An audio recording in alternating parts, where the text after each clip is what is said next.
Çəmən olaraq da bilinən samanlıq gül dəfnəsi toxumlarının faydaları və istifadəsi.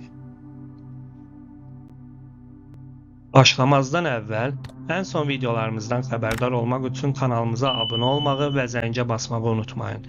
Əgər telefonunuzdan izləyirsinizsə, parametrlərinizə daxil olduğunuzdan və bildirişləri yandırdığınızdan əmin olun. Xəbərdarlıq. Bu video təhsil məqsədləri üçündür və tibbi məsləhəti və ya müalicəni əvəz etmir. Samanlıq gül dəfnəsi toxumları Trigonella Boenum Gracium bitkisindən gəlir. Bunlar əsasən Cənubi Avropa və Asiyada yetişdirilir, lakin bütün dünyada tapıla bilər. Bu toxumlar bitkinin yarpaqları boyunca yeməklərdə istifadə üçün çox məşhurdur. Onların da bəzi böyük müalicəvi xüsusiyyətləri var.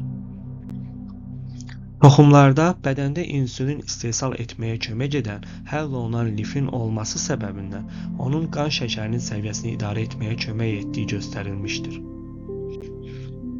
Bədənin qidaları daha effektiv həzm etməsinə kömək edərək antioksidantlar və lif sayəsində qəbizliyi aradan qaldırmağa kömək edə bilər. Bu eyni proses müntəzəm yeyildikdə kilo itkisinə səbəb ola bilər, ancaq sağlam qalmaq üçün həmişə balanslı bir pəhriz saxlamalısınız. Süd verən analar körpələri üçün istehsal etdikləri qidalı südün miqdarını artırmaq üçün bunu yeyə bilərlər. Boğaz ağrısından əziyyət çəkirsinizsə, bir xörək qaşığı götürüb biraz samanlıq gül dəfnəsi toxumu, limon və bal əlavə edə bilərsiniz. Bu, immunitet sistemini gücləndirəcək və ağrıları sakitləşdirəcəkdir.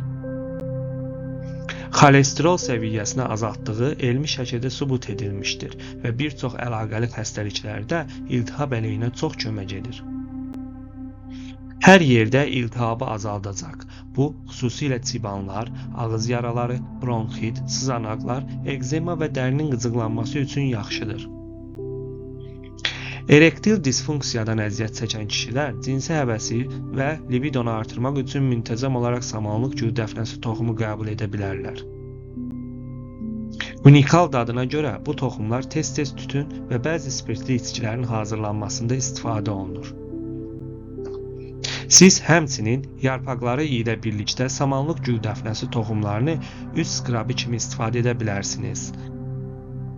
Üz skrabı dəri baxımından önəmli rolu olan skrab dərini ölü dəri hüceyrələrindən təmizləyən, dərinin nahamarlıqlarını aradan qaldıran vasitədir. Daha çox şey öyrənmək üçün digər videolarımıza baxın. Dinlədiyiniz üçün çox sağ olun. Belə videoların davamının gəlməsini istəyirsinizsə, bu videonu bəyənin, paylaşın və kanala abunə olmağı unutmayın. Digər videolara baxmaq üçün kanalımıza keçid edə və yaxud buradakı hər hansı iki videodan birini seçərək izləyə bilərsiniz.